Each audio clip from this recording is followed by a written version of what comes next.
I've always been a believer that education is the solves for lots of problems, and for me, it solves for that problem. When people are educated and understand, they treat those instruments and those weapons much differently than people who aren't. And I get very concerned. You know, there's been a lot of studies that show you put a handgun on the floor and you put some kids in there. The kids will go and they do exactly what they see on TV. They go, they pick it up, and they point it at each other. When you put kids who come from families, and they've actually done that, who have handguns in their family, they come in, they see it, they get away from it, and they do not touch it. If you don't train and teach people, bad habits and bad things will happen. And I've been concerned about that most of my career. We, in our school district in Coos Bay, we used to have Eddie Eagle, which is the training program that the National Rifle Association has, in our middle school, so that kids understood what to do and what not to do.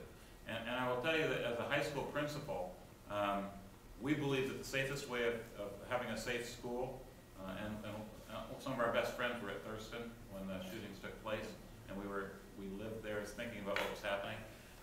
At our school, we made a decision that we were going to talk to our kids about the only way we can all be safe is if you help make us safe.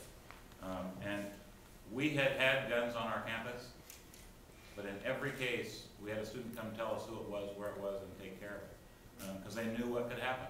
And I'm still a believer that it really is training and helping people understand.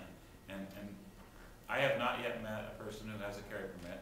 Not that I agree with all of them. Some of them are much more conservative than I might be. But the reality is they are law-abiding people who care about taking care and doing the right things. And I haven't seen any crimes being committed. So they've also been trained. I know what it takes to get trained in this state.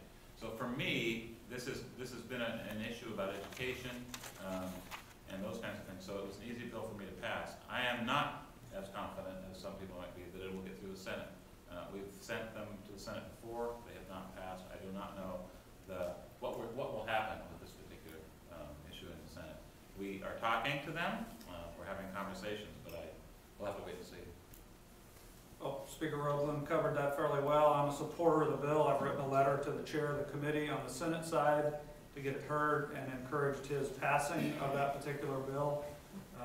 It will be interesting to see if they move it in its current form.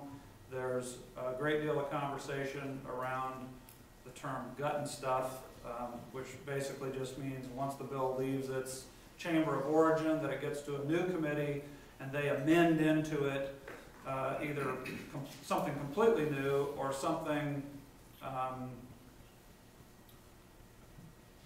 enough of an opposite of what the current piece of legislation is that those who passed it wouldn't vote for it when it comes back for concurrence. So we haven't seen the end of it, but we'll see what happens. Right. The next question.